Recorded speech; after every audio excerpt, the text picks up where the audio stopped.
Elor pengen sesuatu sesuatu yang pendekat video na, bagaimana nasi makan sekarang cakwa yang ni video na. Pengen bagaimana yang agar riba, mama himata biswa sama agar na riba, ni bagaimana nasi mana misokatkan, mama himata biswa sama ko. So आज का video बहुत interesting होने वाला है, बस देखते जाओ video को एंड तक बने रहे. स्किप खाना बेर बेना स्किप खाऊं और नसी mang kasu pa may banakon kang zana ba tunga hayta hindi kami ba nata like performance dance onggen ini asman dance ko na asman kuzengen digam na jojo video ko niyas kaina hay niyas kan জিলা ধুবৰী সমষ্টি আৰু গুৱাহাটী সমষ্টি এই দুটা সমষ্টি মোদী ডাঙৰ এটা উপহাৰ দিব লাগিব ইয়াকে অংগীকাৰ কৰি মই মোৰ বক্তব্য ইয়াতে সামৰিছো জয় অসম অসম গণ পৰিষদ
বাকি খবর ভাল আকো এবার মোদি সরকার আকো এবার মোদি সরকার আকো এবার বিজেপি সরকার দুটোহি আমার এখন ভারতীয় পুনরখন গড়ি বলে আমি এখন বিকশিত সুরক্ষিত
আজিৰ সভাত আমাৰ মাজত উপস্থিত ভিগুৰঞ্জন ৰাভা ডাঙৰীয়া, ৰাভা আছাম অট'নমাছ কাউন্সিলৰ CM টংকেশ্বৰ ৰাভা ডাঙৰীয়া, জিতেন দাস ডাঙৰীয়া, তৃণামণি দৈমাৰী ডাঙৰীয়ানী, দীপাংকৰ নাথ ডাঙৰীয়া, দীপক নাথ ডাঙৰীয়া, হৰিশ ৰাভা ডাঙৰীয়া,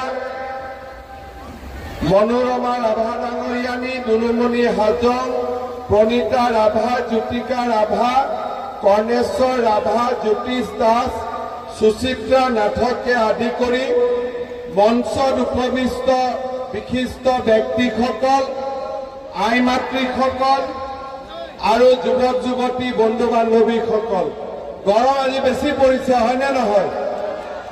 অলপ গৰম আছে হয়নে? উপায় নাই, এই ইলেকশ্যনত এইবাৰ অলপ গৰম থাকিব, কিন্তু গৰম থাকিলেও আপোনালোক সকলোৱে ভোট দিব যাব লাগিব। যাবনে নাই? শ্ৰদ্ধা ৰাইজ, গোৱালপাৰা আগতে ধুবুৰী লোকসভাৰ লগত আছিল হয়নে? আগতে আমি ধুবুৰীত ভোট দিছিলোঁ। খুৰী ছাতিটো অলপ দেৰি থৈ দিয়ক, মই বেছি দেৰি নকৰোঁ দিয়ক, হ'ব।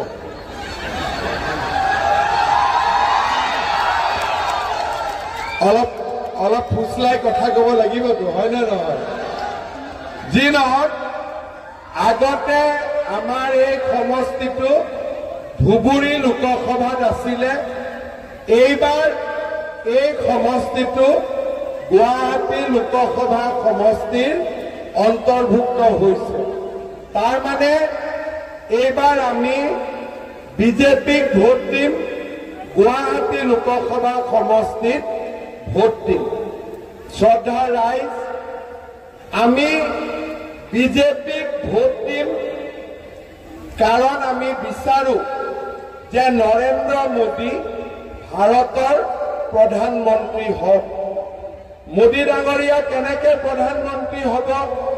যেতিয়া আমি সকলোৱে ভোট দিম আৰু অসমৰ 14টা সিটৰ আমি 14টাতে জিকিম, পশ্চিমবংগত জিকিব, ইউপিত জিকিব, বিহাৰত জিকিব, কৰ্ণাটকত জিকিব, তেতিয়া মোদী ডাঙৰীয়া প্ৰধানমন্ত্ৰী হ'ব। মোদী ডাঙৰীয়াক আমি কিয় প্ৰধানমন্ত্ৰী বিচাৰিছো? কাৰণ মোদী ডাঙৰীয়াৰ নেতৃত্বতে আমাৰ ভাৰত বিশ্বগুৰু হ'ব, তাক আমি সকলোৱে বিশ্বাস কৰোঁ হয়নে নহয়?